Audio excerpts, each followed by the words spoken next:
He's a tough street-fighting lawyer with the highest ratings for honesty and integrity. He's here to answer your legal questions and get you the help you need. You're listening to The Legal Lowdown with your lawyer, Joe Ingram of Joe Ingram Law. Joe Ingram has more than 20 years' experience fighting for his clients here in the state of Alabama. Joe's focus is criminal defense and family law. You don't have to face your legal issue alone. You've got Joe Ingram on your side. In case of sensitive legal matters, you can always reach out directly to Joe at joeingramlaw.com and arrange for a private consultation. And now, Alabama's defender of the defenseless, protector of the people, and all-around good guy, Joe Ingram. All right. Today is February the 7th, 26. You're listening to The Legal Lowdown with Joe Ingram, your Alabama lawyer, on WERC 105.5 FM, just off of the lovely UAB campus and the region's baseball field. WBHP 102.5 in Huntsville, and WRTR, Roll Tide Roll, in Tuscaloosa. We welcome those up in Huntsville and Tuscaloosa to our broadcast this year. We made it through January, which is good because that is the worst month for me to get through. Everybody comes back. Nobody's done any work. And then we're slammed with emails and hearings and just inundated with work because nobody did anything in December. Today we have a very special guest.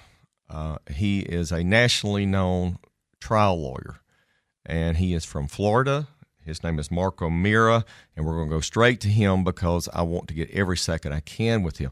Mark, are you in the house? Sure am. Good afternoon, sir. How you doing? Mark, thank you for doing this for me. Oh, no, absolutely. Great to chat. Okay, so Mark, just to bring everybody back up to speed, you are a trial lawyer down in Florida. You are board certified both in criminal law and family law, correct? Just means I'm a glutton for punishment, but yes. Mark, don't be shy here today. All right. And so I want to talk about, I went back and reviewed everything, and it's funny how this stuff comes back around because this thing started back in February of March of 2012. Do you remember that? That's true. Oh, I very much do. Actually, it's funny because I talked about it on air before I got any involvement in it. So, yeah, I know it well. So, Mark, for the people out there that don't know you, just give a brief introduction about yourself and your practice. Sure. I started out as a puppy prosecutor years ago. I've been doing this for about 40 years now. Criminal defense mainly, some family law work, also sued drug companies around the country when drugs mess people up. But my first true love and always has been trial law and criminal trial law.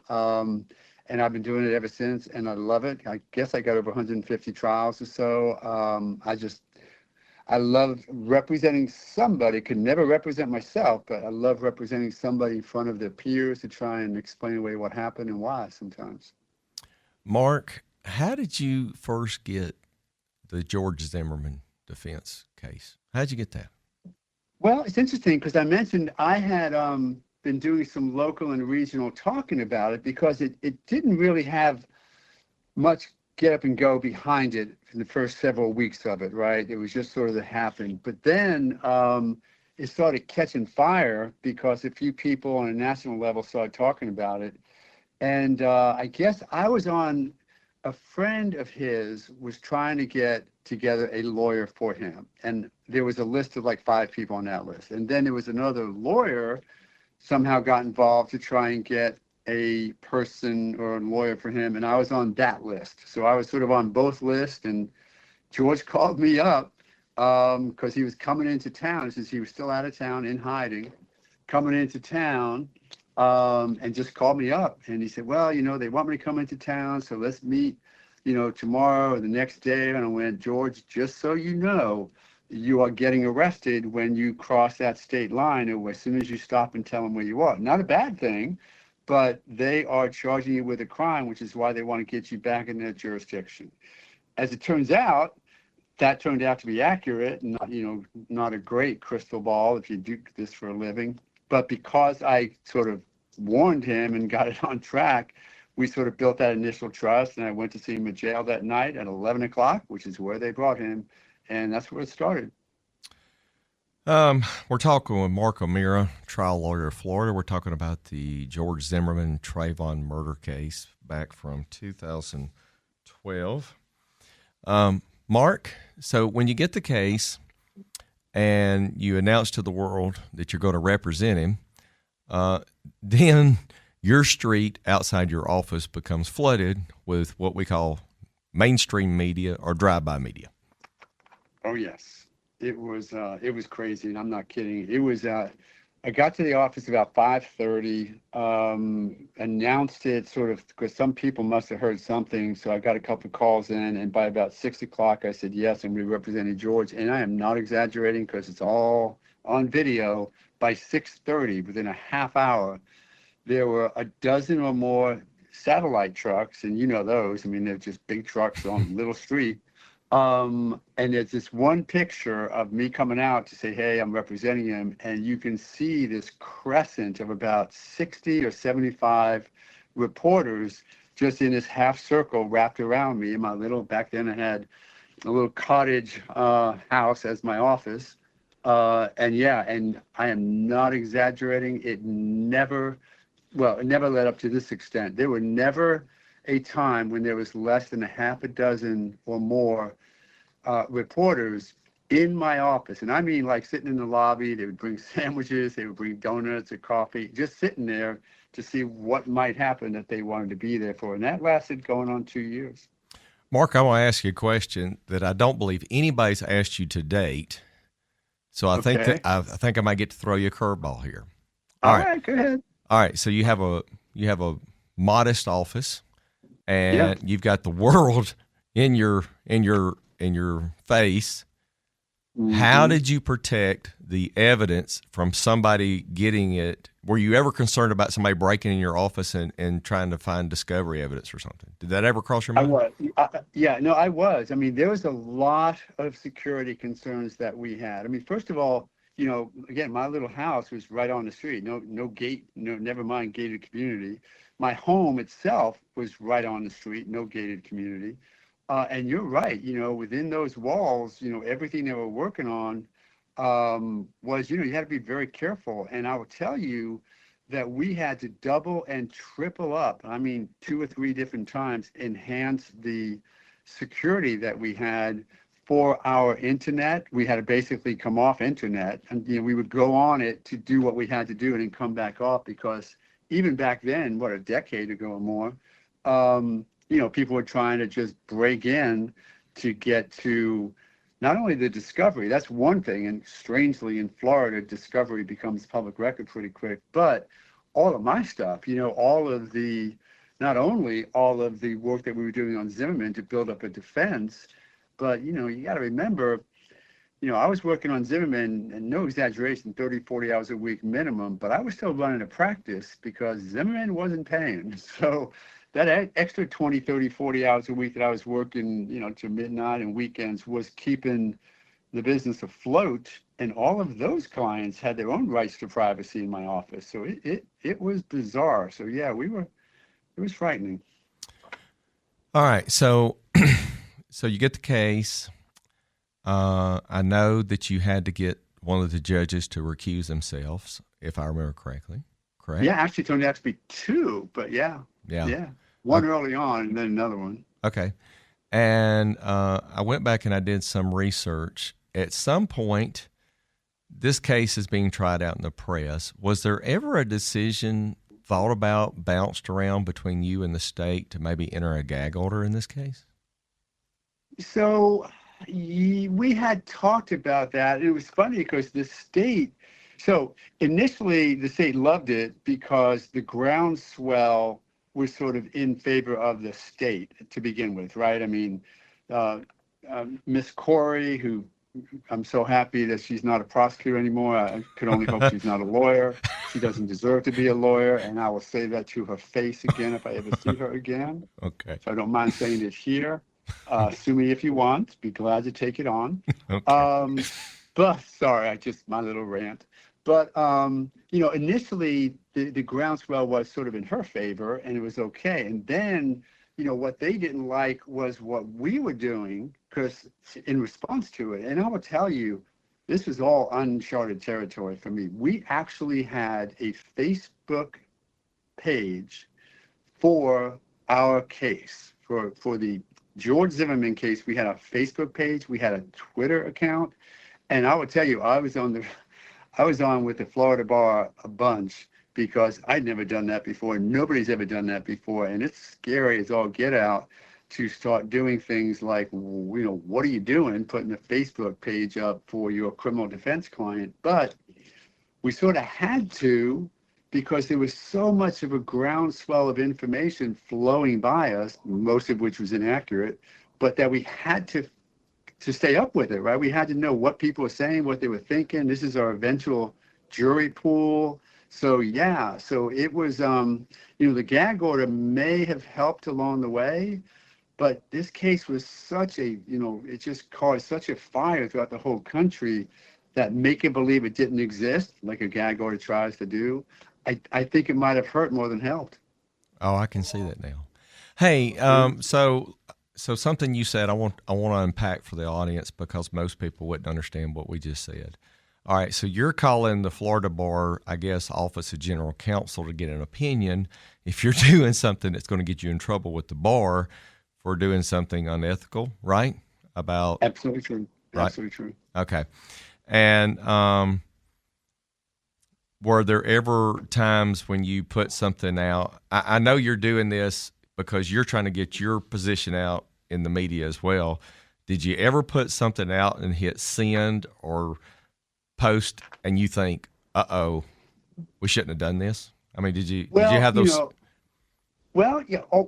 Yes, a number of times along the way. But I will also say this: I'm not going to make believe, oh yeah, well, my great media policy that I had in place. We were making this up, as I don't want to say, simplistically making up, but we had no idea.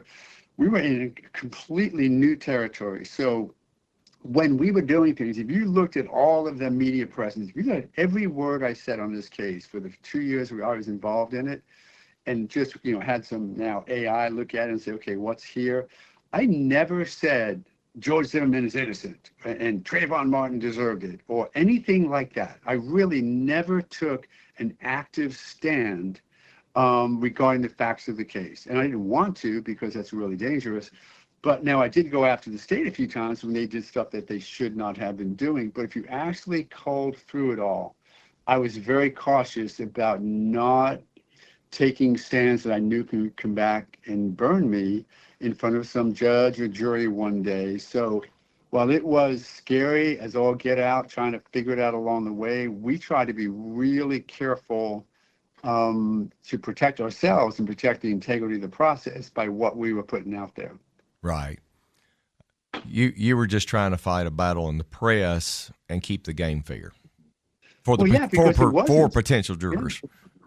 Yeah, I mean, look, let's face it, with that case, and this, half the country loved George, right? They thought that, Second Amendment and self right to protect and all that, it was appropriate. And then there was, a portion of that side of the group that also were just, quite honestly, anti-young black, so it was an easy bandwagon to jump on. And then the other half of the country hated this, big white guy who just, killed for no reason this little black kid. And there was that going on as well, evidencing the real concern about the, inaccuracies or inequities of the way the criminal justice system treats young black males. And by the way, a position I have taken on behalf of my young black clients in the past.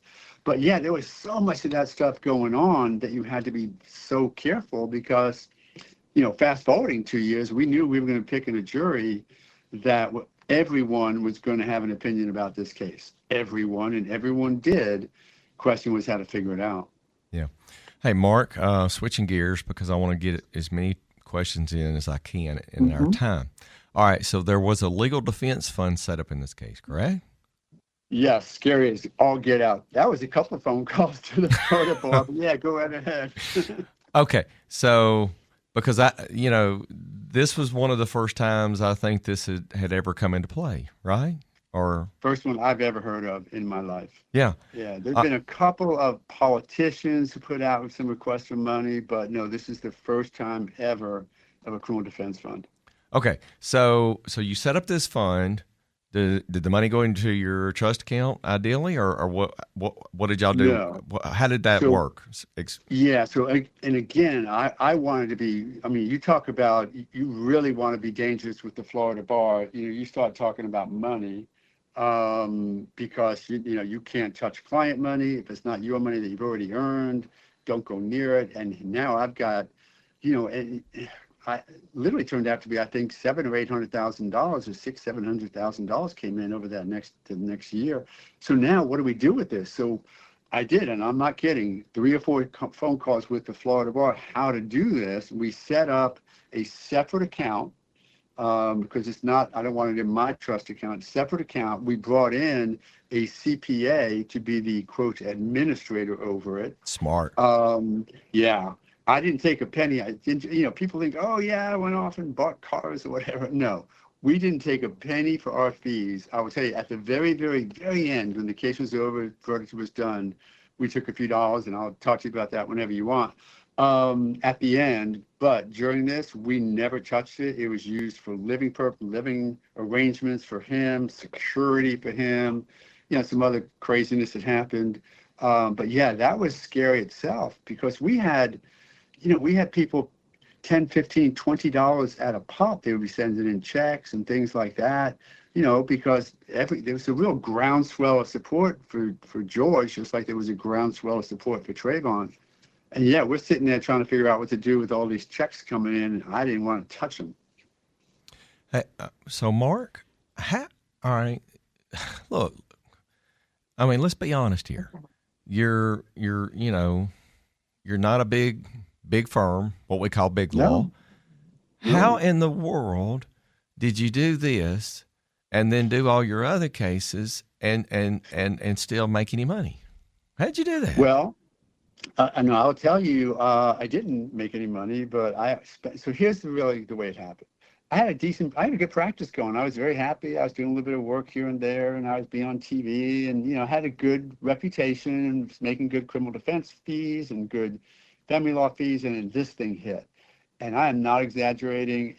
It took all of my retirement funds. It took all my savings, because, it was 40 hours worth of work, and I'm not exaggerating, every week, all week. I was working till 11 o'clock at night. And, these lawyers go, oh, I worked 80 hours a week, and they really mean 20. I was working 80, 90 hours a week, because there was nothing else that we could do but this case, and also spending those 20, 30 hours a week, part of the 90, on my regular cases, because those people needed their work done. And it was those cases that was keeping the lights on. Because like I said, I've been going through my savings and my retirement funds and whatnot, just because, you got to pay people. They all want to get paid. Yeah. It was, people go, oh yeah, you became, somebody said I became a millionaire over this case. And I went, do me a favor, let's go back to my house, help me find that million, because I haven't found it yet. Now, no regrets at all about this case and what it's done for me, from that day forward. But no, the finances of it were pretty crazy. And it was pretty devastating along the way. So let me ask you a question. Just because you got that case, while the case is going, because you're in the media every day, because you're the talk of the world, were you getting a lot more cases at that time just because of that case, or was it that the cases came after the Zimmerman case? Does that make sense? I think it's a great question, actually. Some came during the case, but I think people, it was almost like there was a pause, if that makes sense. I mean, we got calls from all over the country, this happened to me or that happened to me. And quite honestly, if you had walked in and said, here's X number of $10,000 as a fee, I couldn't have taken it because I didn't have the bandwidth. I mean, we were just barely keeping our nostrils above water and learning how to breathe underwater on occasion. But so during the case, we just didn't have the bandwidth to take much on, although obviously the national publicity, it was enormous. So afterwards, there's no question it changed the entirety of my practice. So I'm going to ask you a question that I've tried to review everything I could in the last week, and I haven't seen anything out there on the internet. Mm-hmm.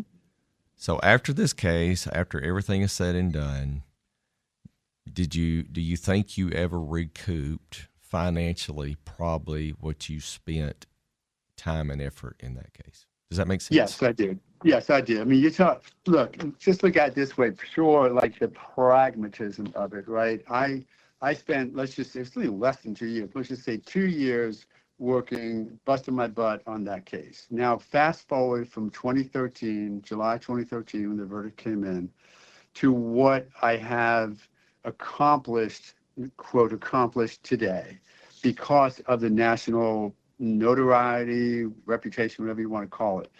So here's one example. I got a CNN contract for 7 or 8 years, I think it was, or 8 or 9 years, for a nice salary. That came because of my experience with Zimmerman. So I'll tell you right now that just about covered, all of my downside, right, just by itself. But much more importantly, I've gotten, it's got to be hundreds and hundreds of cases, if not more, based upon people now knowing my name. I mean, we were getting calls from all over the country and, like, do you do this? No. Do you do that? But, some guy up in, Wichita, Kansas wouldn't know my name if it wasn't for the George Zimmerman case. But, they called in, and probably one of the most surprising calls in that I got was, if you don't mind my saying, was just spending a little story. About a month after the case, got in a call about a guy who was shot by cops as he was leaving an area where he stole a sandwich and a beer from a 7-Eleven kind of place, and cops are inside. I don't know why he didn't notice the cop car, but cops are inside, so he's trying to get out, and they shoot him because they say he's trying to run him down, whatever. And now he's in the hospital because they did shoot him 4 times. He survived, and they charged him with attempted murder of the cops. Okay, so they called me just like a month after the verdict, when there was still a lot of protest about the verdict. And what was really surprising to me was it was a black family. When I went to the hospital, I had no idea. Opened up a hospital room door where the family is, and the kid's sitting there shot up. And it's a black family. And I was really surprised because, there had been so much backlash because of the verdict. And I was talking to a friend of mine who worked with me during the case. He worked in my office, a black female lawyer. And I said, wow, that's just sort of surprising. And she just looked at me because she knew it better than I do from her culture. She goes, well, you won. And that's what counts here. People are looking at people who win. And I think that, sort of crystallized in my mind, but the last decade has shown that because of that case, and obviously because of winning that case, people have called in because they figure if you can do it for him, you can do it for me. So overall, it's been, I have gotten the money back, I don't know, tenfold, whatever it might be, easily, because the whole practice has sort of changed its texture. Yeah. Mark, I guess we're about to go to break, right, John? All right, Mark, we're going to go to break for news and weather, and then we'll come right back. Folks, Legal Lowdown with Joe Ingram. Mark O'Meara in the house. He represented George Zimmerman in the Trayvon murder trial back in 2012. You're so lucky to get to hear this man. We'll be back in a minute. Thanks.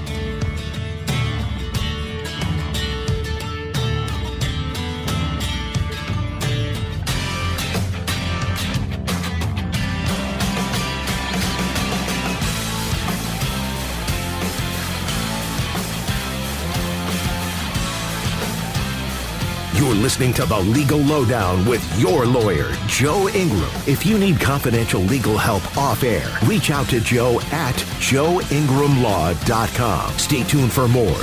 Joe will be right back after this break for news and weather. You're listening to The Legal Lowdown with Joe Ingram. Joe is a 20-year veteran of the Alabama courts specializing in criminal defense and family law. If you need a private legal consultation, email Joe at joeingramlaw.com. And now, welcome back to The Legal Lowdown with Joe Ingram. All right, you listen to the Legal Lowdown with Joe Ingram, your Alabama lawyer. Listen on WERC, WBHP, WRTR. Talk Radio here in Alabama. Today, our guest is Mark O'Meara. He was counsel for George Zimmerman in the Trayvon murder trial in Florida. Mark, let's pick back up, okay? Sounds great. All right, so Mark, jury selection. The jury ended up being all women? Yes, which is a surprise and dangerous in and of itself, I will tell you the truth. Did your side have a jury expert? Were y'all able to accommodate that, or did you not have Yeah, that? actually we did, and I'll tell you the truth. I don't use jury experts very much at all, but a buddy of mine, Robert Hirschhorn, who I've known and I've listened to in seminars before in jury selection, was willing to help out, and he did, and I'm glad he did. You know, he was very helpful. You know, I'm very used to picking juries myself, so I was very good with just doing it myself, but it was always good to have his input, and he's a great guy and a great jury consultant. So, if you remember, what was your ideal juror supposed to look like, or do you remember? So, you know, oh no, I know what I was looking for. You know, we were looking for people who, you know, like engineers, a little bit more the rational side of it, right? A little bit more look at the law, and if you follow the law, this is the result. And the reason why, and exactly what the state looking for, not just in jury selection but through the whole trial, was the jury. And one way they did it was disgusting, and I'd love to have a chance to talk to you about that. But even in jury selection, they wanted jurors who were more emotional, right? They had to play to the emotion, to the fear, to the anger, you know, to the, oh, it's a child who died, let's convict somebody. As opposed, we wanted somebody who would say, okay, it was a horrible tragedy, we're not denying that, but look at the statute that says you're allowed to protect yourself from a perceived threat of an imminent great bodily injury. That's the mantra of self-defense. And if you apply that law, then I knew we would get an acquittal, because the law really did support that what George did, even if you determined it to be unnecessary, it was still justified. And that's who we were looking for. Now, that's not who we got necessarily, but that jury selection sort of developed because of some, I think, moves by the state, and we took advantage of it. During the course of the trial, you had co-counsel, a gentleman named Don West, correct? Yes. All right. And was there anybody else at the table besides the two of you? Oh, yes. If you notice, we had a couple of interns. We had 5 or 6 interns working on the case with us, a couple of paralegals. I mean, look, I was not doing that case myself, and Don and I were not doing it ourselves. We had an enormous amount of help from our staff. But it was the 2 lawyers were there, Don and I, yes. Okay. So during the course of the trial, and you know what I'm talking about and where I'm going with this question here, obviously you had to have somebody that was keeping tabs on the jurors during the state case. And what was the feedback y'all were getting? Did you feel like you had a chance, or did you feel like it was a losing battle every day? Well, it was, I would tell you, it was scary starting the trial because, again, we had 6 women, and, you know, women are moms, and moms look at, you know, my God, a child was lost, right? Mm-hmm. So that was, we had to be very aware and very cautious about that. So having said that part of it and the awareness we had to have with that, the way the trial was developing with the way the state was presenting their case. And look, I'll give you a real quick example. The prosecutor, John Guy, who's now a judge up in Jacksonville, when he got in his opening statement, right, just right out of the box, he goes first words to the jury. The first time that state ever spoke to that jury officially, not in jury selection, he said, he screamed out two words that I cannot repeat on your program, but one of them was a cuss word, right? And it was like shocking. My God, it was shocking. And everyone was looking around. And that's exactly what the state wanted to do. And they tried to do that throughout the entire trial, was make this emotional. He took those two words and screamed them out from a couple of words that George said to the non-emergency operator that he called about seeing Trayvon wandering around places he thought George thought he shouldn't have been. And what he said was, these blank punks, always get away with it. Right. And he just used the tone that I just used with you. These blank punks always get away with it. And yet it shows up in the first words of his opening statement, these blah, blah, blah, blah, blah, screeching to this jury. And it was that level of emotion. And we then became the rational ones. We were the ones who walked in calm. We're the ones who were respectful. We're the ones who were not screaming, yelling. And I think that permeated the entire trial in a way that brought these 6 women who could have turned on us, brought us more in our camp than the state's camp. Yeah. If that makes sense. No, it does. And, when I think back on the trial and I got to watch some of it, and the, you're in the eye of the storm, right? You're in the eye of the storm. Oh, yeah. But from the 50,000 view, I guess, from watching it on TV, everybody was talking about, look at Mark O'Meara. Look at how calm he is. Look how cerebral he is. Look at how analytical he is. I mean, is that your normal, everyday jury trial persona, or was that specifically in this particular case? Do you know what I mean by that? Oh, yeah, no. So I think, generally speaking, that's my persona. Now, people ask me, how'd you stay so calm? And I say, blame my dad. I mean, I learned that from my dad and my mom, but my dad, who was a POW in World War II, like 11 months in a German prisoner of war camp, and then a 35-year battalion chief in the fire department of New York. And he kept his act together, and he was just a chill, good Irish Catholic, no messing around him. And there weren't a lot of extra emotions in our Irish Catholic family. So I think that's where it came from. And I sort of credited him for keeping that calm. But I will also tell you that it was played up. I think played up is almost cheap. We responded to the attempt at emotionalism that the state tried to infect this trial with, because criminal trials are not supposed to be full of emotion.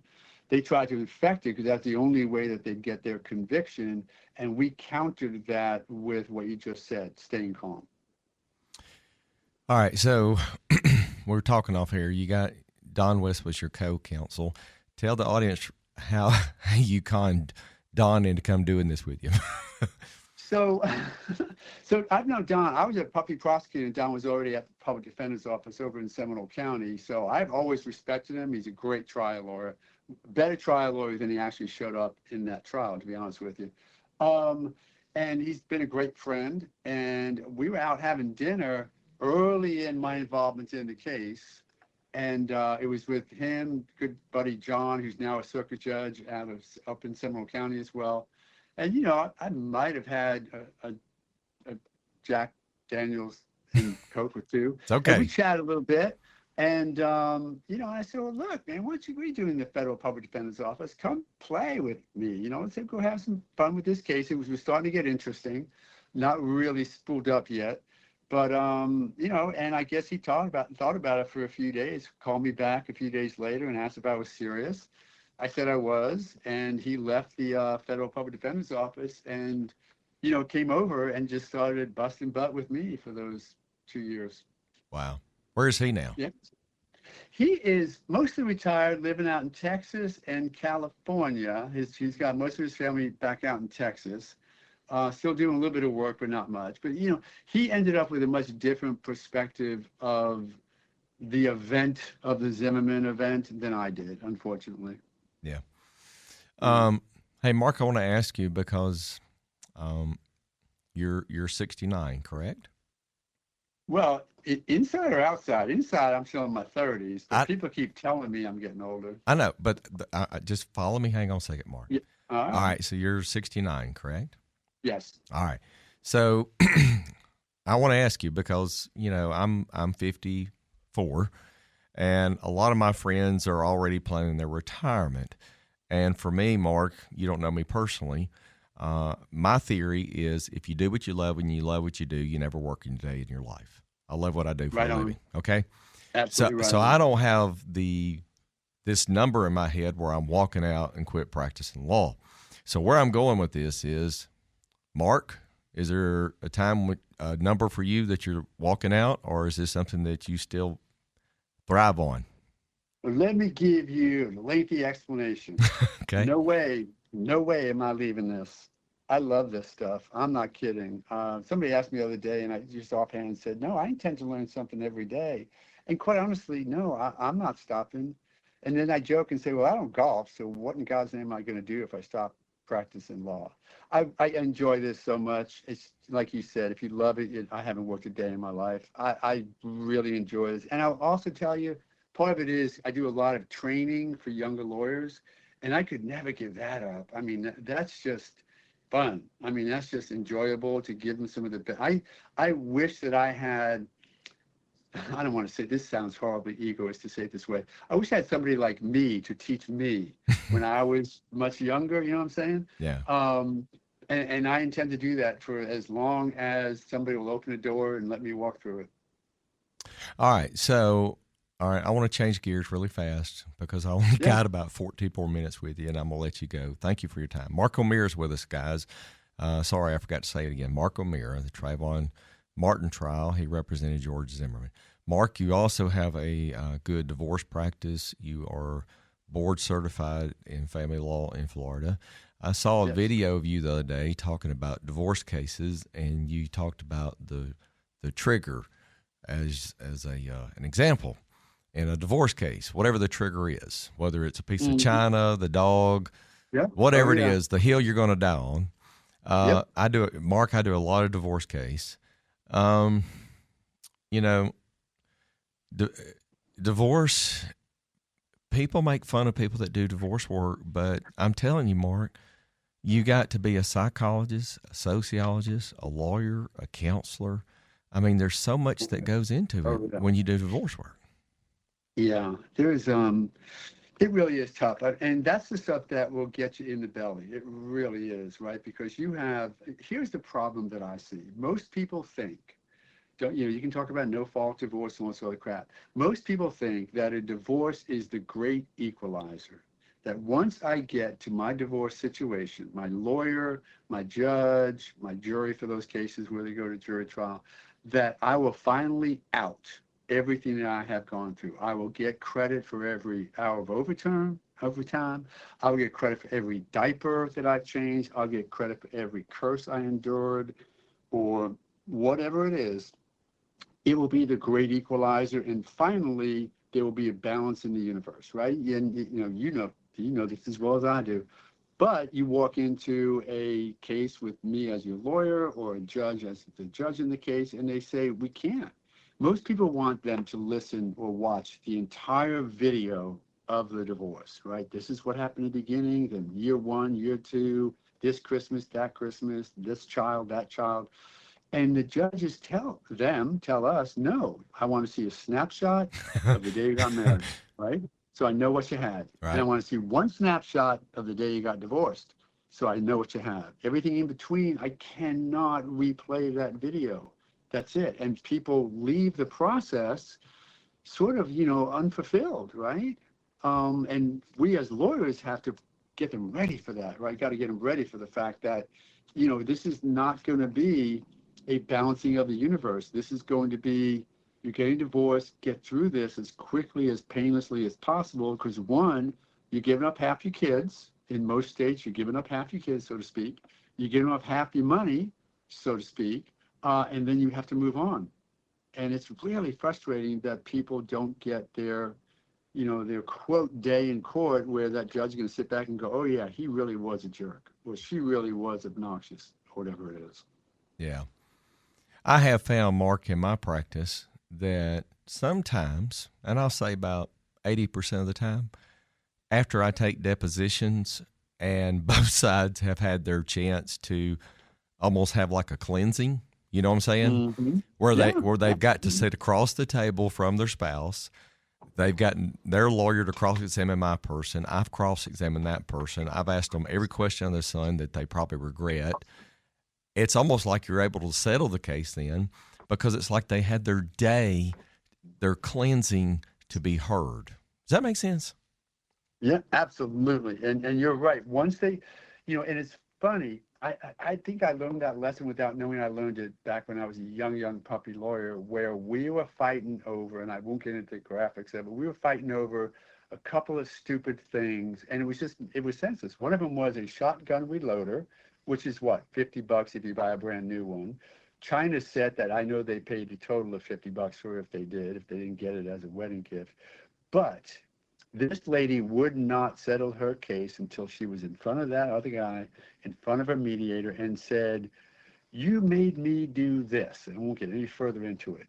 But once that balloon was popped, that she got out to the universe, to the mediator and lawyers, that this husband made her do this, we settle the case. And it's exactly what you just said. Sometimes they just have to be able to say it somewhere, somehow, and then they can settle the case. And quite honestly, good lawyers like you and me, if we start that process early on, letting them know and giving them some ground or some possibilities for getting that pressure off, then they will settle the case. Yeah. Which they need to, because look, judges, and I learned this and I didn't realize that judges are not superhuman beings. They're just guys and women like you and I who hopefully have some experience, put on a black dress, and hopefully they'll help you settle your case. But they're not imbued with some, great insight. You just tell them what you tell them, and they have to figure it out. So it's much better you do it, in the cool light of day with a good lawyer on your side and a good lawyer on the other side, and move on and damage the children as little as possible. Because that's another concern I have. I'm sure you have it.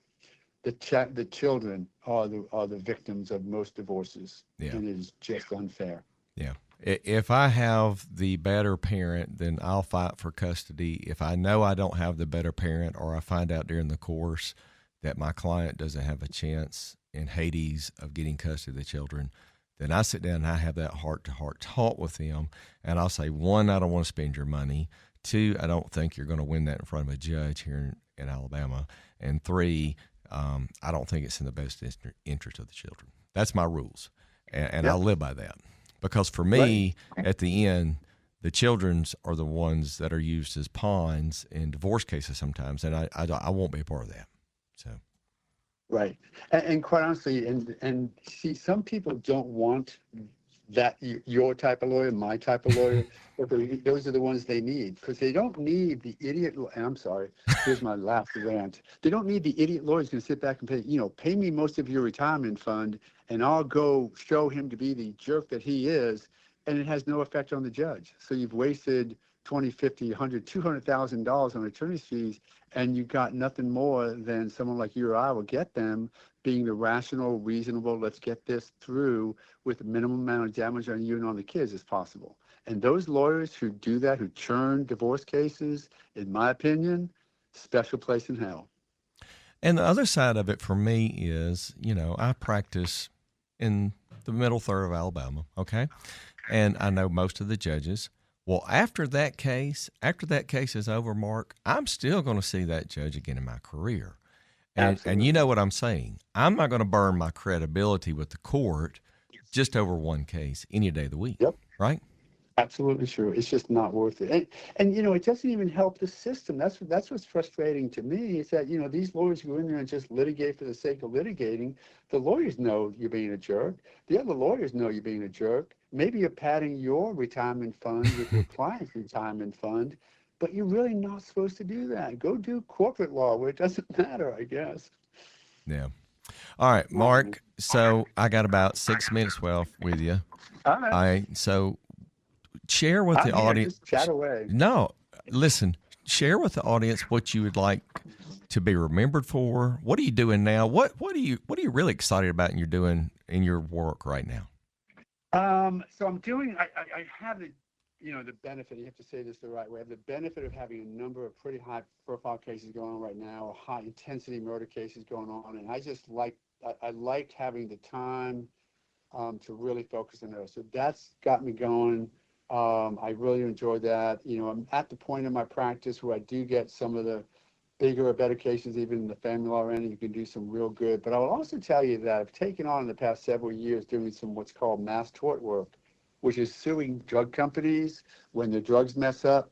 But there's also morphed into the social media lawsuits, if you've heard about them, where companies like Meta, it used to be Facebook and places like that, they're indoctrinating our kids into being lifelong customers, but they're doing it in a bad way. And some of these gaming websites that are out there that can really be a portal for pedophiles, and it's just true. And I don't think the companies are doing enough to protect our children. That's really got me, a fire under my belly right now, because these people are making billions of dollars incorporating these kids into these websites and sort of addicting them to it.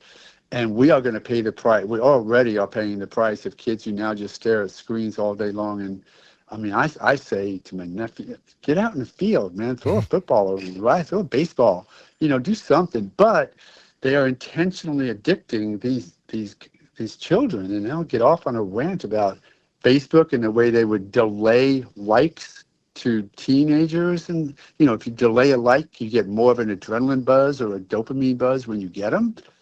I can go off on 2 hours, 3 hours on that stuff. But, that's the kind of stuff that really gets me up in the morning to work on helping the kids stay away from those addictive things like these games and whatnot. And again, that can be a whole nother story whenever you want to talk about it.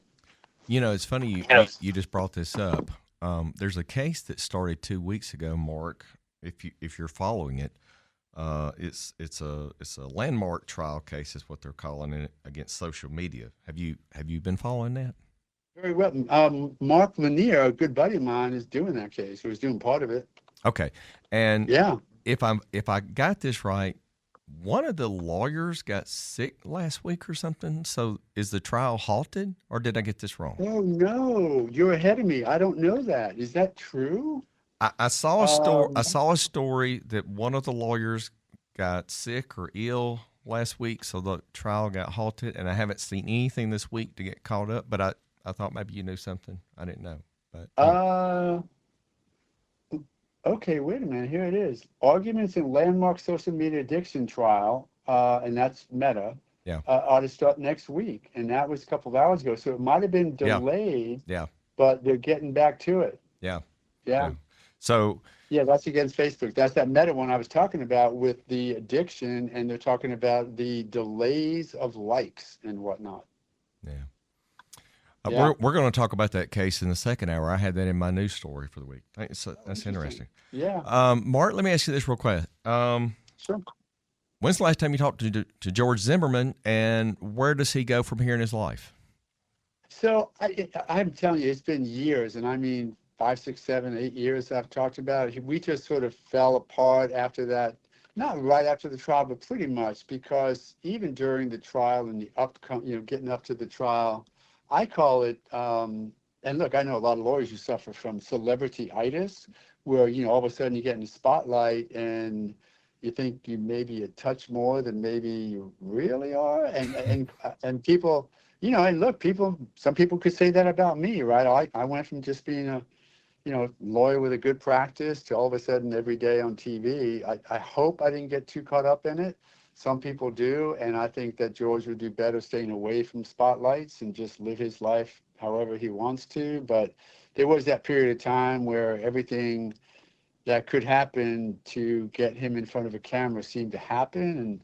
And I'll give you a silly example. He visited the manufacturer who manufactured the gun that he used to kill Trayvon, to like thank them or something. Come on, leave that stuff behind.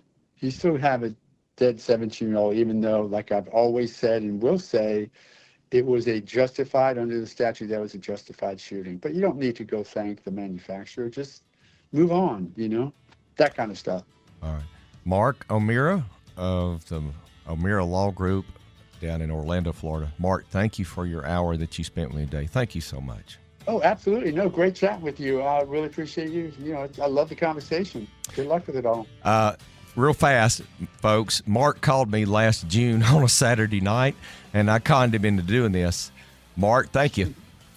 No problem. Thank you, man. Have a great. All right, bye.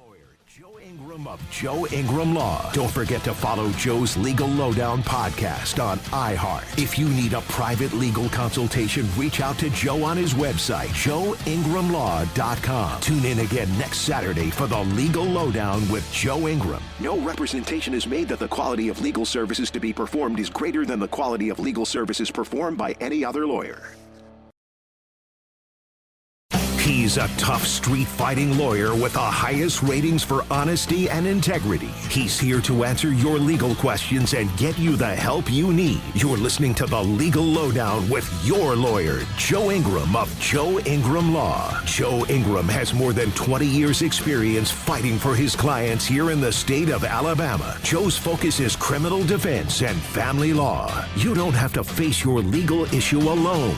You've got Joe Ingram on your side. In case of sensitive legal matters, you can always reach out directly to Joe at joeingramlaw.com and arrange for a private consultation. And now, Alabama's defender of the defenseless, protector of the people, and all-around good guy, Joe Ingram. All right. February 7th, 2026. We're back for the second hour of the Legal Lowdown with Joe Ingram, your Alabama lawyer, on WERC 105.5. 102.5 WBHP in Tuscaloosa and 105.9 WRTR in Tuscaloosa. If you missed the first hour, you missed a wonderful interview with Mark O'Meara. Wow, that was really cool. I wish I could do that for another hour, but I didn't want to waste his time. All right, folks, we made it through January. We're into February. Thank goodness. Thank God. If you have any questions, go to your phone, go to the little app, the iHeart app. That's the Spy for Rent hotline. Spy for Rent hotline. Jeff Hammock, Corey Fuller are your investigators in Alabama, and they are the exclusive investigators of my law firm. They can do anything that you need. They can investigate your spouse. They can investigate the paramour. They can do bug sweeps in your house. They can do all this. Yes, they can. And they do it all the time. Spy for Rent, the name to know. We represent people from Huntsville to Birmingham to Montgomery to Mobile and even the Dothan area. If you have serious money, we'll go down there. It's a joke. Go back to listen to the very first podcast if you want me to come to Dothan, okay? So, well, let's talk about some legal news. Minneapolis story. You haven't heard much the last week about the Minneapolis story. Why? Why is it not on the news every minute? I'll tell you why. They made a deal. Here's what they did. President Trump sends Tom Homan up there. Hoban. Thank you, John. John's always here to correct me. He's like, Joe Sloppy Drunk. Just kidding. He sends Tom up there. He says, Tom, go fix this real quick. So Tom does. He goes up there last week. You know what Tom does? I love this. He catches the mainstream media, drive-by media, off guard. You know what he does? He says, we're going to do a news conference at about 7 o'clock Eastern time. Most of the media is not up yet. He gets up, he's ready to go.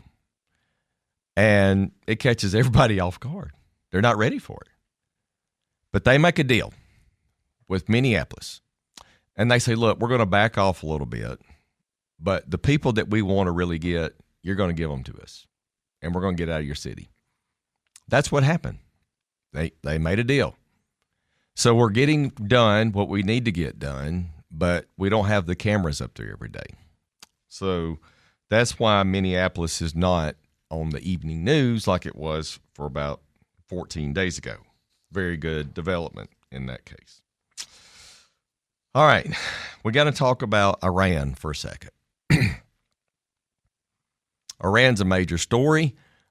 They had talks today in Oman, the country, between the United States and Iran. They wanted to broker it, to have meetings at a high level.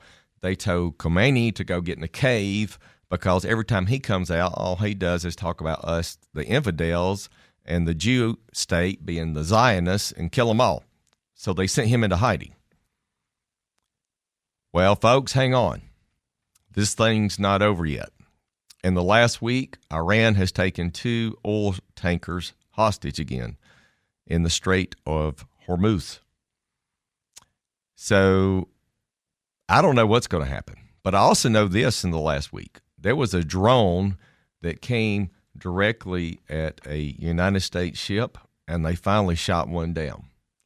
Do you remember the last 4 years under Biden? All the drones and little zigzag boats that would come charging towards a naval ship out in the ocean. Biden did nothing. Trump didn't do that. He told him to shoot down the drone. And by the way, the little boats, I don't know what you call them. Can't think of the naval term right now. How do you know that boat does not have a nuclear bomb in it, or a bomb in it with some crazy nut that they've paid the family off to take one for the Muslims and blow up a naval carrier ship?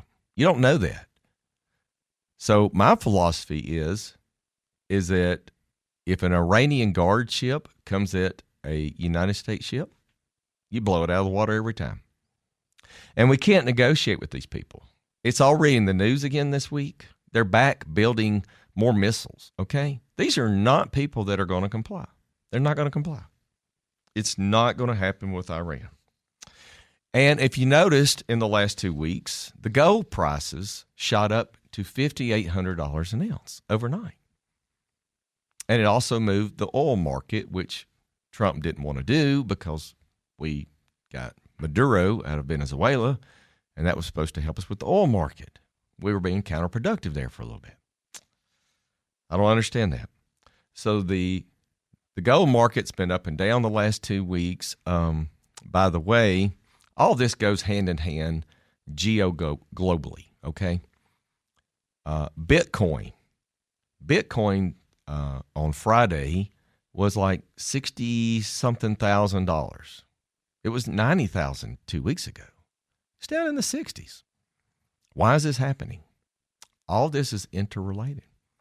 By the way, as bad as Fed Chairman Jerome Powell hates Trump and Trump hates Powell, do you know that Powell did Trump kind of a solid last week? You don't hear this stuff on the evening news. You don't hear this stuff on Fox Business News or CNBC. You know where you hear this stuff? You have to go listen to the Bloomberg channel in Africa and the Mideast. Here's what they did. The Mideast put out some little feelers.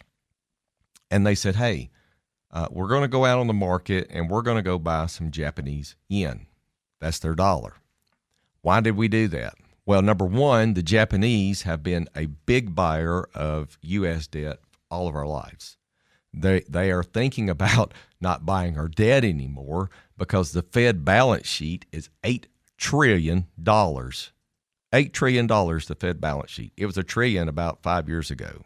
Yes, a lot of it has to do with COVID. Anyway, so the Fed is going to prop up the Japanese yen.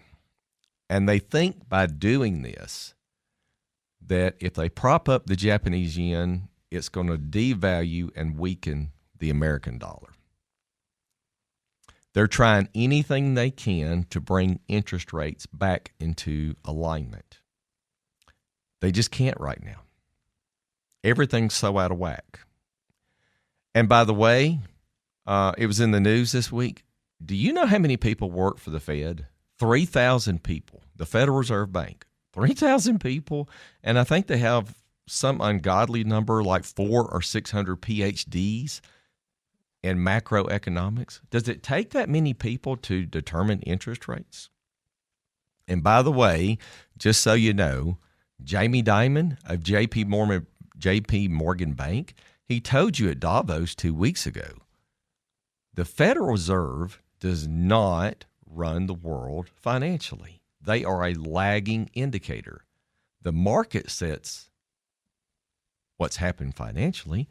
All they do is the Fed gets statistics in, and then they come back later, 30, 60, 90 days later, and say, well, the economy's doing this, the job market's doing this, this is down, this is up. We need to raise the interest rates. We need to lower interest rates.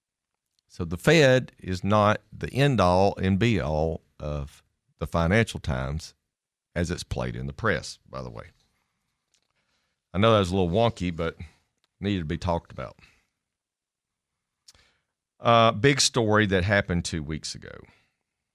Do you remember Lori Loughlin from the 90s? Do you remember her name, John? Do you remember the college admission scandal? Oh, my goodness. Lori Loughlin is a beautiful actress, folks. Well, she and her husband are separated. I'm going to butcher his name. Gianoli is his name, her husband. Gianoli is his name, John. He is really angry with Lori still from the college admission scandal, and he has left the home, and allegedly he's dating a person that is a beautician that is much younger than Lori Loughlin. Anyway, it looks like they are headed for a divorce. The rumor mill out there is that he was behind the college admission scandal. Lori is the one that took the fall. She's the one that went to prison. Do you remember that? I don't know what the truth is, but at the end of the day, it's really sad because Lori Loughlin had two young ladies that she was trying to predetermine their future. She didn't trust her own children to get into college on their own merit. She tried to buy their way in. You can't do that in life for your children. You can give them all the advantages in life. You can try to set them up for success. But at the end of the day, they got to get there on their own.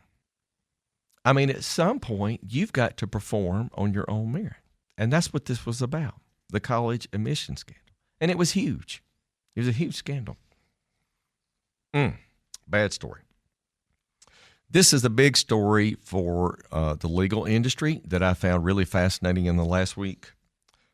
Big law firms, and when I say big law, I'm talking about New York big law firms that have hundreds of lawyers in countries all over the world, have decided to take advantage of AI, and they're hiring new executives from the social media companies, from Google, from Meta, all these companies. They're bringing in AI people in these law firms. Can you believe that? This is kind of scary, and here's why. You can do all the research you want with a robot and a computer and AI. Someone has to go in the courtroom and deliver the message, not a computer. And there's been some examples in the state of Alabama. I'm not going to name any law firm on radio, but this has already happened where law firms are using AI research, and the judges go look up the case and it's wrong, and they've been sanctioned for it. And they've been monetarily sanctioned for using AI legal research that's wrong. But this is where we're headed over the next decade. And this is what's going to happen. We're not going to need as many people going to law school. We're not going to need as many lawyers because we've got supercomputers now that can do research that we pay all these associates for in these big law firms. So this is something to think about for the next decade of people wanting to go to law school out there. I'm really serious. it's going to change our industry. And so some of the biggest law firms in New York have brought in people from Google and Facebook, and it's just fascinating to watch. And, I found this really fascinating. These big law firms are making the younger associates dedicate 20 hours of artificial intelligence to their practice a year, meaning we're making you go learn how to do this. They're training them to do it, so then they'll have the people that know how to do this, and they can get rid of the executives they brought in, the hired guns, to teach them how to use the technology. That's going to be fascinating to watch. If you were with us in the first segment with Mark O'Meara, he talked about this, and I was going to talk about this story today.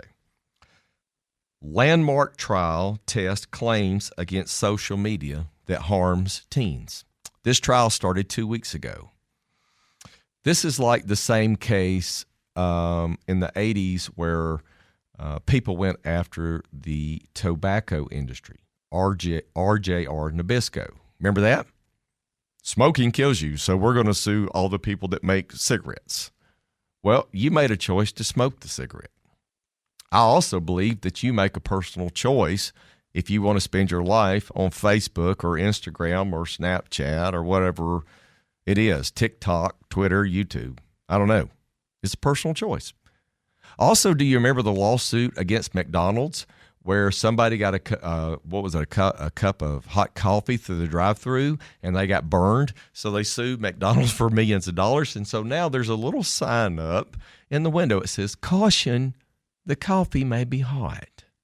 Well, you want it to be hot, don't you? Unless you want iced coffee, which they have now. I don't understand that, by the way. Anyway, so this is the test case against social media. And the trial has started, and the big executives, even Zuckerberg, may have to testify in this trial. He's not happy about it. And they're saying that this is going to set the stage. These are big plaintiff firms that are going after them. And I don't know how I feel about this case, professionally or personally. I think it's a personal choice what you do in life. I don't think just because you smoke a cigarette, you should get to sue the manufacturer because you made a conscious choice. And yes, at one time it didn't say on the package it could give you cancer. Did we put on the bottom of your social media screen, if you do this, you're wasting precious days in your life for sitting here. Go outside and play football, as Mark O'Meara said in the first hour. I don't know. Something to think about. These are the kind of things that we're going to deal with for the next 10 or 20 years in legislation and in law. So that's going to be an interesting story to talk about. Next story I want to talk about, because the Winter Olympics is about to start here in a week or so. Ryan Wedding. Do you remember that name? Ex-Olympic snowboarder turned drug kingpin was finally caught. He was picked up. He was in federal court last week for his arraignment. It's even alleged that he tried to kill a witness that was going to testify against him in a drug case. How in the world do you get that far off the mark? You go from Olympic athlete to federal drug kingpin. Scary stuff out there. Anyway, so Wedding appears in a courtroom out in California. Arraignment is a dog and pony show, folks. Every time somebody's arraigned, they come out and they'll say, Wedding just pled not guilty. Well, that's all that can happen in an arraignment. You have to be identified. You tell them who you are. You say, I'm not guilty, or you say, I'm not guilty by reason of mental defect, and then the case moves forward. That's all that can happen in an arraignment. So there you go. Ryan Wedding's in custody, and I don't think it's likely that he's going to be getting out of prison anytime soon. Didn't get to talk about this case last week, but we can still do it this week. Federal second was Groundhog Day, John. Do you know who, what's his name? Punxsutawney Phil. Yes, in Pennsylvania. You're going to love this story, folks. PETA, People for the Ethical Treatment of Animals. Guess what they came out and said last week? This is harmful to the groundhog. It's traumatic to him. We need to take an AI version of him and use that instead of using a real animal. It's just too traumatic for Phil to come out and do this one time a year. Hello, are you serious? I live for this. I'm 54 years old. My whole life, as young as I can remember watching the Today Show, is the moment that they go pull the groundhog out and he tells us what's going to happen either 6 more weeks of winter or not. I live for that. And by the way, the governor of Pennsylvania was highly offended. Why? Because all the money that comes into his state for that day for everybody to come see this. Oh, PETA. Go find something else to do. Please go find something else to do. We like the groundhog. I want to keep the groundhog. Okay? I'm just saying. All right. That's all the federal legal news we're going to talk about for the week. We got how much time to break? About 4 minutes? Okay. Let's talk about some state news really fast. We're going to go to the... wasn't prepared. I want to talk about, there's a case up in Limestone County. This is an important case, folks. There is a quarry up there that is being built, and the judge stopped the quarry operations about a week ago. The Southern Poverty Law Center filed the lawsuit because they're up there drilling and blasting, and the people that live there are talking about the smell and the traffic, and it's uninhabitable to live up there.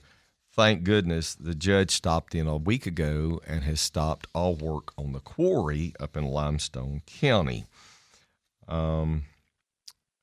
They agreed to do the project. The project was approved. Here again, it's one of these things that no one thought through all the way. What's going to happen in the meantime while you're doing the project? Nobody prepared for that. And from what I understand, if you live up there within, 5 miles of the quarry, it's just almost uninhabitable. So the judge stepped in and has halted that case. So there you go. When we come back from the break, the last hour, we're going to spend talking about a topic that's really important this time of year. We're going to talk about stages of divorce, and we're not going to talk about stages in, well, what happens in a divorce, Joe? You file a complaint, somebody files an answer, we do discovery. No, we're going to talk about the psychology stages of a divorce that people go through when they file for divorce, okay? You're listening to the Legal Lowdown with Joe Ingram on WERC 105.5. If you need to call my office, you can call 205-825-5297.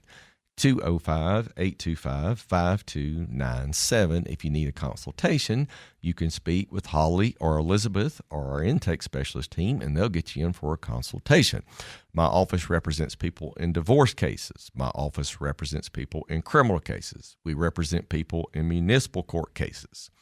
Those typically being domestic violence cases, DUI cases, possession of marijuana second cases, misdemeanors. Those are municipal cases. State felony cases, everything from murder, rape, manslaughter, homicide, sex cases, drug trafficking. Those are state felony cases. We also represent people in federal criminal cases.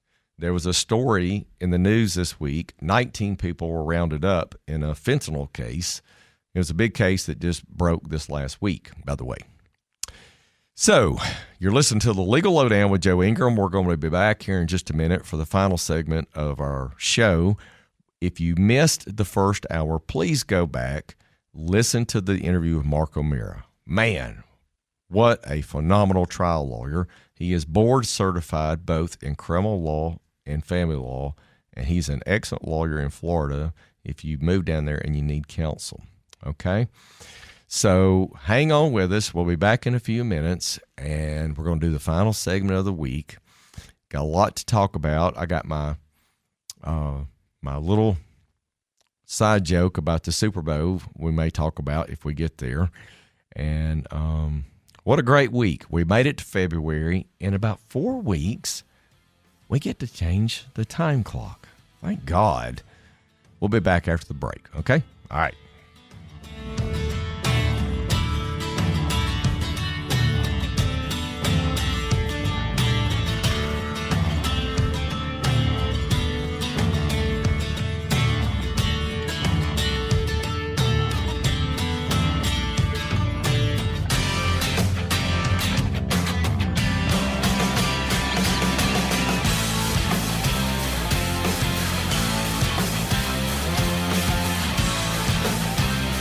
You're listening to The Legal Lowdown with your lawyer, Joe Ingram. If you need confidential legal help off air, reach out to Joe at joeingramlaw.com. Stay tuned for more. Joe will be right back after this break for news and weather.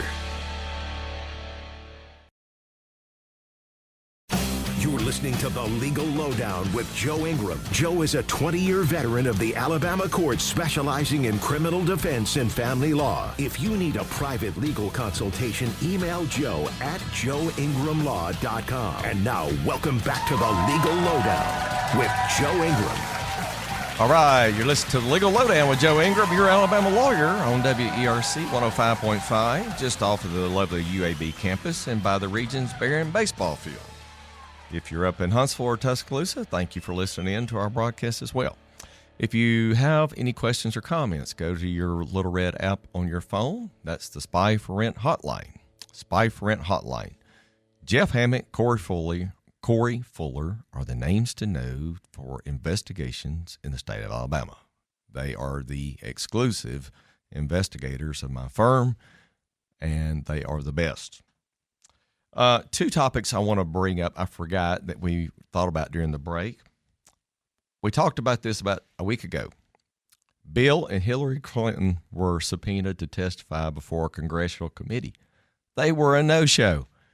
And then they voted to send it to the DOJ to indict them. And guess what? Bill Clinton and Hillary had a change of heart. Hillary, I think we need to go down to the Washington, D.C. campus and testify before the House, okay? So now they're going to come testify. My guess is, folks, they're not going to say anything. They're going to take the fifth. They're going to bring their lawyer with them. Wonderful lawyer, by the way. Wonderful lawyer. Or they're going to take the opportunity to turn it around and attack Trump on the news and the media. That's the way I think they're going to spin this. They're either going to take the fifth or they're going to go after Trump, is the way I think they're going to spin it. And by the way, Hillary, since we're down there, if they ask you about Benghazi again, don't bring that up. That was on your watch. Folks, by the way, they caught the I guess mastermind is what we call him, of the Benghazi tragedy 12 years ago or 13 years ago in Libya, where they killed an American ambassador. They got him yesterday. They brought him in on a stretcher. Honest to God, he looks like he's about to die, but he may be prosecuted before he dies in a court because you killed a U.S. ambassador on foreign soil on the anniversary of 9/11. I still remember it. That is a great movie if you've never seen it. 13 hours. You need to go see that. And that happened on Hillary's watch, by the way. Yep, that's an important story to talk about. Another story I want to talk about that's been in the news the last couple of weeks is the fertility clinic down in Florida. Have you heard about this story? So you go to the clinic, you pay money, they do the insemination, wife gets pregnant, so you have a child. Well, this one turned out a little different. You know how it turned out. The child was not the biological child's semen and egg of the parents. It was easy to tell. It was a racial thing. Anyway, that clinic, I think, allegedly, to the best of my knowledge, has been shut down or is on its way to be shutting down. And they have a huge problem here. They're about to open Pandora's box. I can see plaintiff lawyers foaming at the mouth down there. Let's go get some money. Because they want to go back and test every child, I think, over the last 5 years. And there's a lot of issues here at stake. There's privacy issues. There's confidential issues. You know, did we just pick up the phone and call everybody in our computer for the last 5 years that's been in our clinic and say, oh, by the way, you need to come do a DNA test with your child to make sure it's really your child? Do you want to do that? Do you want to upset them? If you find out now that the child is not your child that you had 3 years ago, are you going to give the child back to the original parents? No, you're not going to do that. You've bonded with the child. This reminds me of the Baby Sam case down in Florida. Do you remember this case? The Baby Sam case? About the adoption case? These parents adopt a child, and they find the biological father finds out like 2 years later that the mother had given the child up for adoption. And he comes forward and he says, this is my child. I want my child back. And it goes all the way to the Alabama Supreme Court. It's called the Baby Sam case, okay? It's a famous case. Supreme Court says he's the biological father. He was not given notice. You got to give the child back to him. These parents that had raised this child for a number of years had to give a child up that they had bonded with. How do you do that? How do you do that? That's really tough. These are tough decisions to make. Tough decisions to make any day of the week. How do you do that? And we were talking during the break. I think I saw a story last week that they're trying to settle this case really, really fast with the fertility clinic because they're trying to keep from opening Pandora's box. Here's a couple of questions that I have. If you're the mother and the father of the child and you settle this case monetarily, okay, fine. Who speaks for that child? Who says X amount of dollars is going to be set aside in some account for this child when they turn 19 because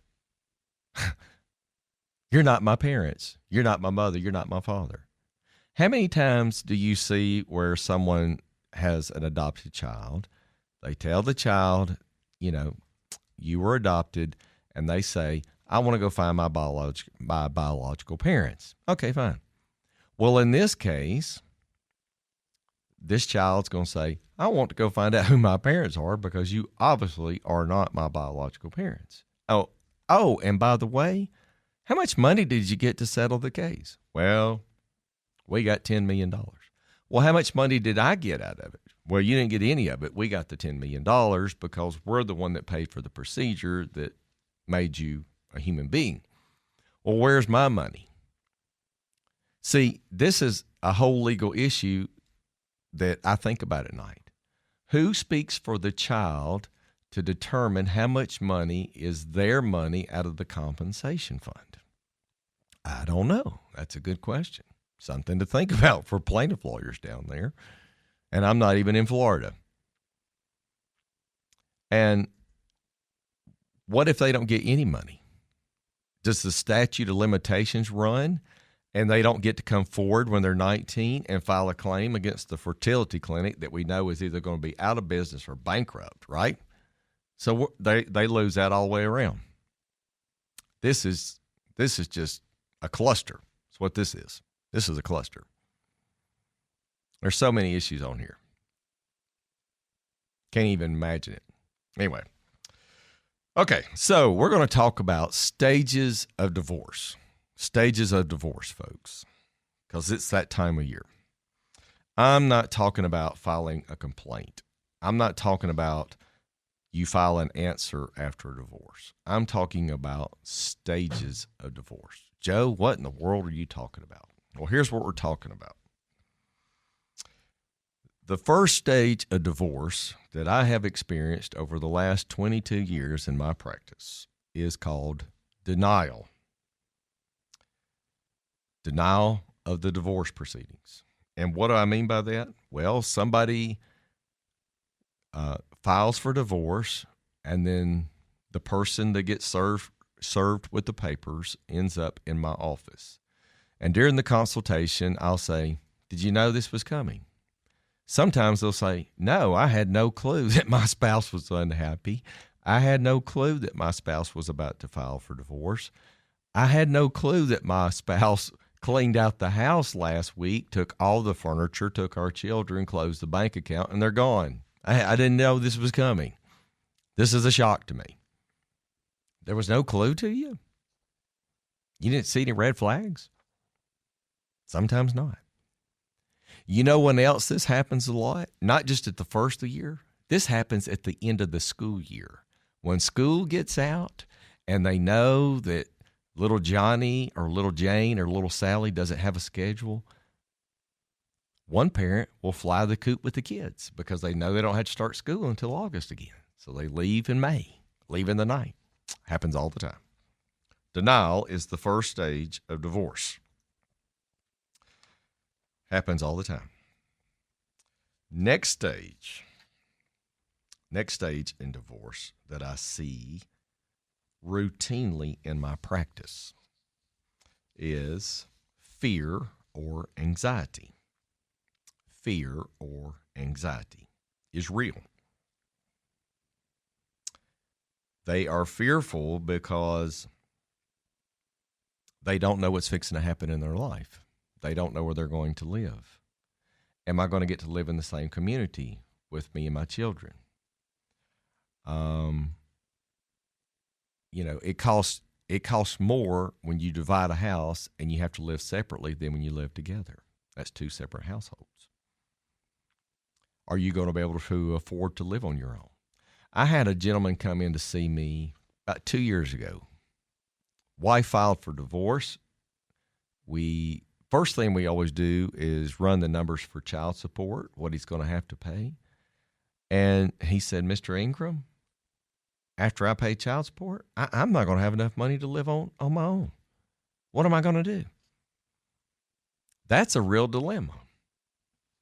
If you don't have money to live on your own, and the court says you got to pay child support X amount of dollars, unless your wife agrees to take less, what do? I said, "Well, you might have to get a second job. You got to get a second hustle. You're going to have to hump it for a while because you brought this child into the world." That's real. Anxiety. People that are going through a divorce are not the best employees at that period in time. They cannot focus on their work. They cannot focus on their job. They've got all kind of emotions going through. Am I going to get my children? Am I going to get visitation with my children? I didn't see my children in the last 2 weeks. Is my wife going to let me see my children next weekend? Am I going to get to see my children for the summer to take them to vacation? Who's going to take them on spring break? These are real life issues that you deal with when you go through a divorce. Anxiety, every day. I had a case this past year. Somebody else was representing one of the spouses, and that spouse was looking at paying a lot of alimony. And the lawyer called me and said, "Would you please take over the case?" And I said, "Well, I don't normally do this, but I called the other lawyer as a common courtesy to tell them that you're in my office." And so he comes in, and I take the case, and I ran the numbers. I said, "Look, there's lots of ways to cut up the pie. What if we sell the house? Is she money hungry? Yeah. Let's throw a bunch of money at her, and then we're going to tell her that you're not going to pay her alimony for the next 20 years. Guess what? She took the deal. All the anxiety for him went away. It was over just like that. Pain and fear. That's another stage of divorce. Pain and fear. You have pain over the death of your marriage. The day that one of the spouses files for the divorce is what we call the death.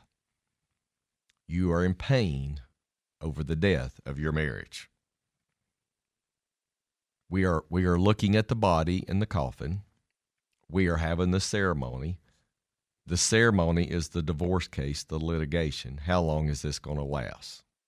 That's what we call this, the death ceremony. And that's dependent upon you two people in the case. The death ceremony is how long the litigation lasts after one of you files for divorce. It's very real. Fear. Fear of where you're going to live. Where are my children going to live? Are they going to be in the same school system? Are they going to get to do the same extracurricular activities that they've always done? Are they going to be in the same community to go to the same church that we've gone to? Am I going to get to go to the same church that I've gone to? Probably not, for two reasons. One, there's going to be a stigma that you got a divorce. The church is going to look at you differently as a congregation. And two, you're going to have this tattoo on your head. What is wrong with me that I got a divorce? It happens all the time. I see it all the time. Anger. You are angry at yourself. You may be angry at your spouse. You may even be more angry at the paramour. The paramour is the one that is having sex with your spouse. Angry is real. It's okay to be angry, except to the point where it becomes a domestic violence case. Do not let the anger turn in you so it becomes a domestic violence case. Because if that happens, it can become a criminal case for domestic violence. And if that happens, you may lose your job, your job. I see it all the time. Or two, your spouse may go file what we call a PFA, protection from abuse order. My spouse is a danger to me.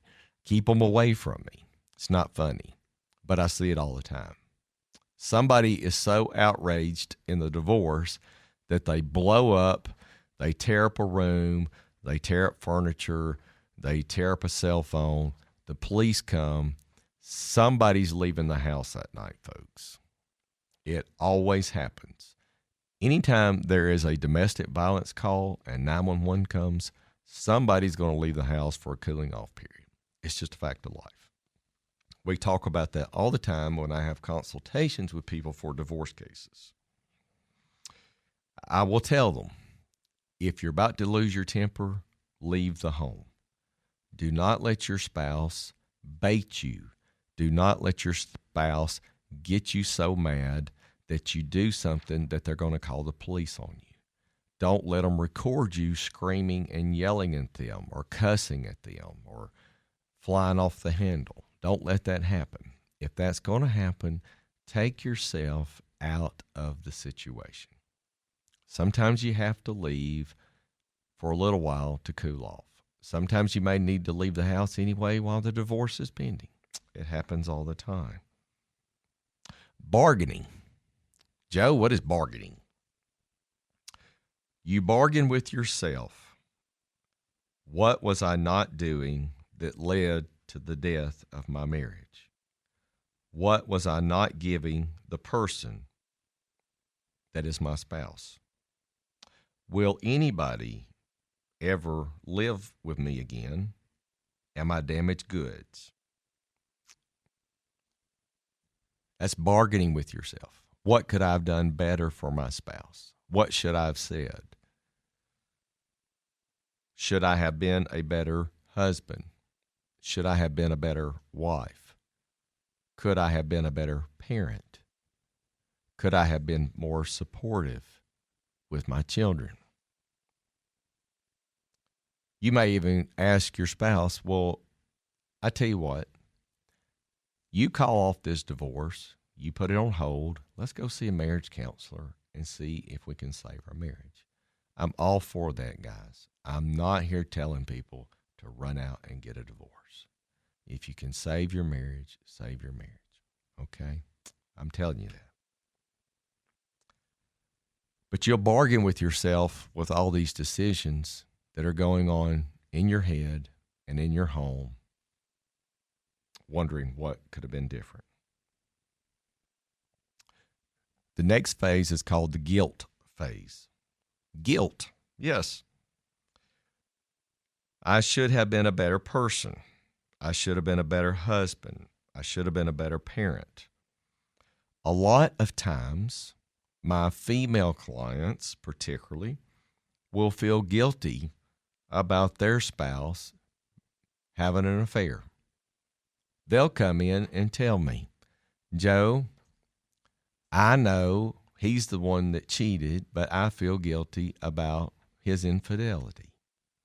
I should have been a better spouse. It may be, and this isn't sexist, folks, it may be that after the children were born, you gained a little weight.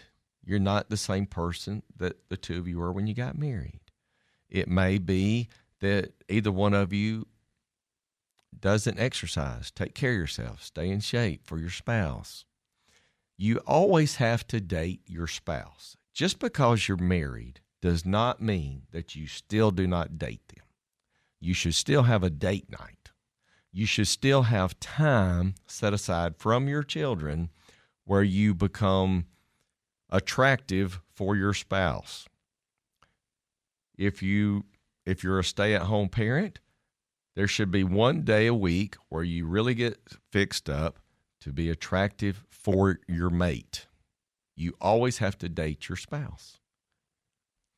No phones, put the phones down, no social media, have real interaction, have real conversations, talk to that person. What's going on with you? What's going on in the house? What's going on with the kids? Is there anything new that you want to do this year? People fall into routines and they lose all that. It happens all the time, and I've seen it again and again and again. Depression. You become depressed over the cost of the divorce, the cost of paying me, the cost of litigation. That's when you really become depressed, when you see the bills. That's when you decide that you're ready to have the death ceremony and end it. It's just a fact of life. It happens all the time. Acceptance. Acceptance comes in when you are ready to settle the case and end the divorce. That's either done after a deposition where you have confronted your spouse and you've told them everything that you hate about them and everything they hate about you. You've accepted it and you're ready to sign the papers, or you're out of money because you've paid me all your money. So that are some stages of divorce. Oh, there's one more, by the way. Trauma trim. Trauma trim. Joe, what is trauma trim? All right. This is where you've let yourself go. Your spouse has filed for divorce. You've gotten yourself back in shape. You've lost 30, 40, 50 pounds. You're back going to the gym. You've gotten some Botox in your forehead. You got some Botox in your lips, some lip injections. You're ready to go back out of town and find the new person. Trauma trim. It shocked your conscience to get yourself back in shape to go find a new mate. It's just a fact of life. It happens all the time. Trauma trim. I see it all the time. I'm laughing, but it's a true statement. Some advice that I give people that go through divorce, and I have probably done 5,000 divorces in my life. Do not go start a relationship for at least 6 months. Work on yourself. Be alone. before you go introduce yourself and your baggage into the next person. You need to figure out where you are as a person.